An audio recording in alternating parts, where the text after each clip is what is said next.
Governor साहब, आपको मेरे ख्याल में पख्तूनख्वा पहुंचना चाहिए। मैं चीफ मिनिस्टर सिंध साहब से रिक्वेस्ट करता हूं कि आप अपना जहाज़ गवर्नर साहब को दे दें, ताकि गवर्नर साहब जो है वो पख्तूनख्वा पहुंच के आइन और कानून के मुताबिक अपना ज़िम्मेदारी ज़रूर पूरा करेगा और जो भी अदालत का हुक्म होगा उस पर अमल दरामद ज़रूर करेगा। गवर्नर फैसल करीम कुंडी खैबर पख्तूनख्वा जाएं, आइन और कानून के तहत अपनी जिम्मेदारी पूरी करें। वजीर आला अपना जहाज गवर्नर को दें ताकि वक्त पर पहुंच सकें। Chairman peoples party Bilawal Bhutto की हिदायत। गवर्नर फैसल करीम कुंडी कराची से पेशावर के लिए रवाना। मीडिया से गुफ्तगू में नए वजीर आला सोहेल आफरीदी से हलफ लेने की तस्दीक कर दी। कहा, हलफ लेने से कभी मना नहीं किया, हमेशा यही कहा कि आइन और कानून के मुताबिक चलेंगे। आज रात तक खैबर पख्तूनख्वा पहुंच जाएंगे, कल वजीर आला से हलफ लेंगे। गवर्नर हाउस में वजीर आला की तकरीब हलफ बर्दारी की तैयारियां जारी। वजीर आला ऑफिस को भी आगाह कर दिया गया।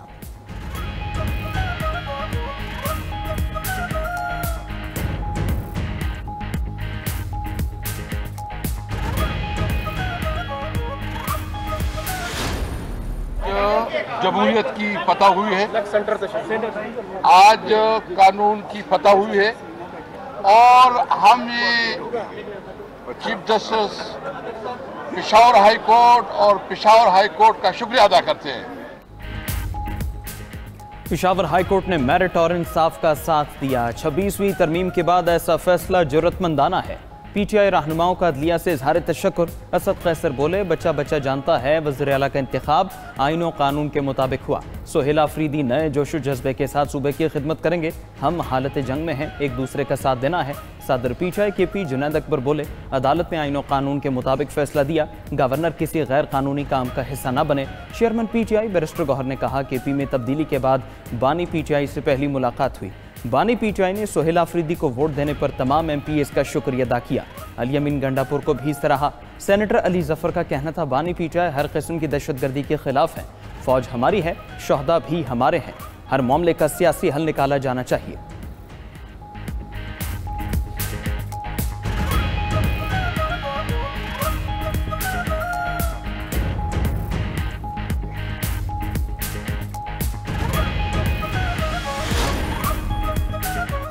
वज़ीर आज़म शहबाज शरीफ मिस्र से वापस आते ही काम में मसरूफ। जिना मेडिकल मंसूबे की तामीर से मुताल्लिक़ इजलास। शहबाज शरीफ ने कॉम्प्लेक्स की तामीर के तमाम मराहिल में शफाफियत यकीनी बनाने और जल्द अज जल्द तामीर मुकम्मल करने की हिदायत की।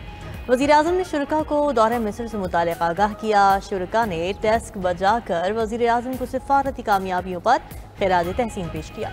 वज़ीर आज़म ने शर्म शेख में गाज़ा अम सरबराह इजलास में शिरकत की। आलमी रहनुमाओं से मुलाकातें भी हुई। एक्स पर पैगाम में कहा कि 67 की सरहदों के मुताबिक फ़लस्तीनी रियासत का क़याम पाकिस्तान की मशरक़ वस्ता पॉलिसी की बुनियाद है और रहेगी।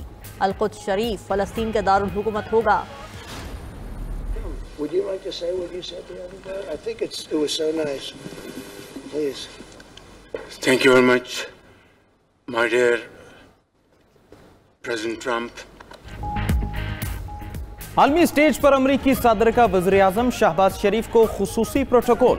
सदर ट्रंप ने वज़ीर आज़म को खिताब के लिए डाइस पर बुलाया। माइक खुद नीचे करके खिताब का मौका दिया। ट्रंप ने कहा, मेरे पसंदीदा फील्ड मार्शल तो यहाँ मौजूद नहीं, लेकिन वज़ीर आज़म हमारे दरमियान मौजूद है। वज़ीर आज़म शहबाज शरीफ ने अमरीकी सदर ट्रंप को अमन का हकीकी सफ़ीर करार दे दिया।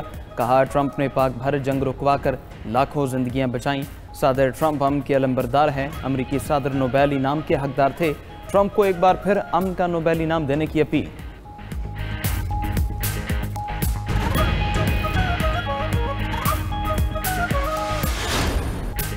मिस्र में गाज़ा अमन कॉन्फ्रेंस के दौरान दिलचस्प मनाज़िर। अमरीकी सदर की अतालवी खातून वज़ीर आज़म जॉर्जिया मेलोनी की खूबसूरती की तारीफ।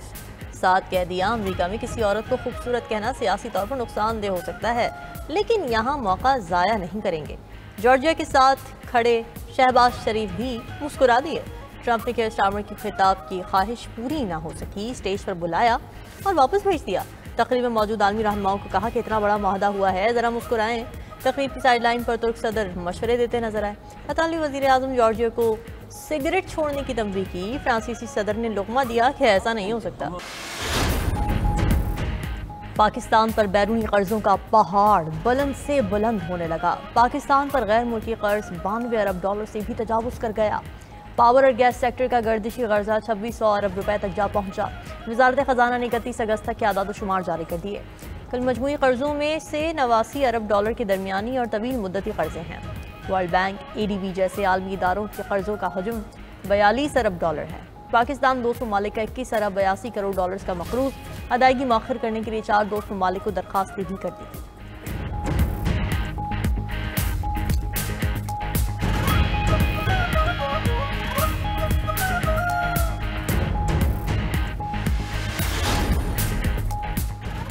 तहरीक लब्बैक के सरबराह साद रिजवी और उनके भाई अनस रिजवी की रूपोशी खुफिया इदारों ने दोनों के ठिकाने का पता लगा लिया। किसी भी वक्त गिरफ्तारी का इम्कान, दोनों को खुद को कानून के हवाले करने की वार्निंग दे दी। साद रिजवी के घर से करोड़ रुपए की करेंसी और जेवरात मिले। 14 करोड़ 44 लाख की पाकिस्तानी करेंसी, 6 करोड़ 34 लाख से ज्यादा मालियत का सोना शामिल 50,000 भारतीय रुपए भी बरामद हुए। लाहौर पुलिस ने तफसील जारी कर दी। उधर लाहौर में तोड़फोड़ करने वालों के खिलाफ 20 मुकदमा दर्ज। दहशतगर्दी, कत्ल, इक़दाम कत्ल, अगवा और हंगामाराई समेत संगीन दफात शामिल। गिरफ्तार 60 से ज्यादा कारकुनान की ATC में पेशी। अदालत ने जिस्मानी रिमांड मंजूर कर लिए। पुलिस ने फरार होने वाले 200 से ज्यादा शरपसंदों की फहरिस्त भी मुरतब कर ली। 87 शरपसंदों के व्हाट्सएप और फेसबुक अकाउंट्स भी ट्रेस।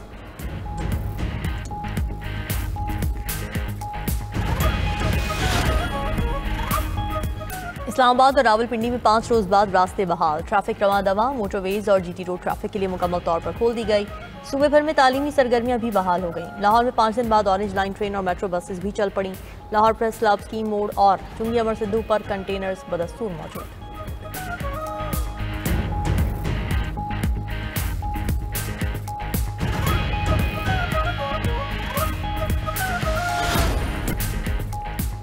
सुप्रीम कोर्ट में 26वीं आईनी तरमीम केस की समाअत। जस्टिस जमाल मंदोखेल और जस्टिस आयशा मलिक के दरमियान अहम रिमार्क्स का तबादला। जस्टिस जमाल ने कहा कि सुप्रीम कोर्ट रूल्स 24 जजेस की मौजूदगी में बने। जस्टिस आयशा मलिक ने कहा कि सबके सामने नहीं बने, मेरा नोट मौजूद है। वकील आबिद जुबैरी ने एक बार फिर मौजूद जजेस पर मुश्तमिल फुल कोर्ट बनाने की इस्तदा की। जस्टिस जमाल मंदोखेल ने कहा कि एक जानिब आप कहते हैं कि फुल कोर्ट बनाएं, दूसरी तरफ कहते हैं सिर्फ 16 जज केस सुने।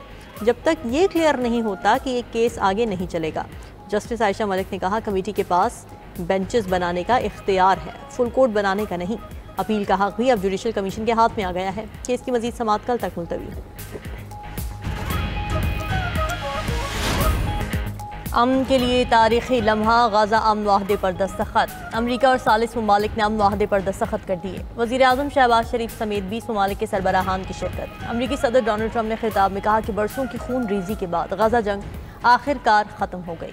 मशरक़ वुस्ता में अमन कायम होगा, हम मिलकर गाजा की तामीर नौ करेंगे।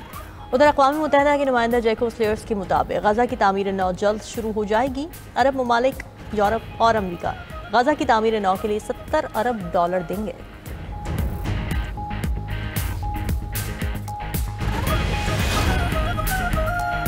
गाजा में जंगबंदी के बावजूद इजरायली बर्बरियत जारी। सुबह से अब तक मजीद 10 फ़लस्तीनी जामे शहादत नोश कर गए। इजरायली हुकूमत की हमास को लाशें वापस करने के लिए आज रात तक की डेडलाइन। बयान में कहा कि हमास बाकी मग़वियों की लाशें जानबूझकर वापस नहीं कर रही। हमास ने रद्द-ए-अमल दिया कि 4 मग़वियों की लाशें दे चुके, बाकी 24 लाशों की तदफीन के मकामात का इल्म नहीं, निकालने में वक्त लग सकता है। हमास ने गुज़िश्ता रोज़ तमाम 20 इजरायली यरगमाली रिहा कर दिए थे। उधर गाजा में जंगबंदी के बाद इमदादी सरगर्मियों में तेजी। दर्जनों इमदादी ट्रक खान यूनिस में दाखिल, लोगों की बड़ी तादाद इमदाद लेने पहुंच गई। यूनिसेफ ने साफ पानी का प्लांट दोबारा फाल कर दिया। उधर फ़लस्तीनी कैदी नबील की 16 साल बाद अहले खाना से मुलाकात, दिल छू लेने वाले मनाजिर देखने को मिले।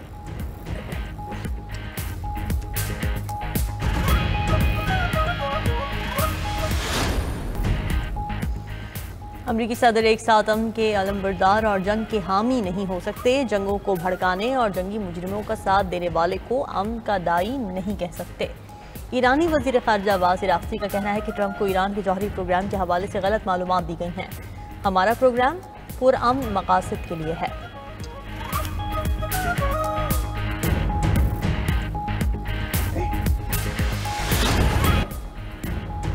अफ्रीकी मुल्क मदागास्कर में फौज ने हुकूमत का तख्ता उलट दिया। सदर अजुलेना रोपोश रिपोर्ट के मुताबिक सदर मुल्क से फरार हो चुके। मडगास्कर की असेंबली ने सदर के मवाख़िज़े के हक़ में वोट दिया था। इक़्तिदार पर कब्जे के बाद फ़ौज का पहला बाज़ाब्ता रद्द-ए-अमल आ गया। इक़्तिदार जल्द सिविल हुकूमत के हवाले करने का ऐलान।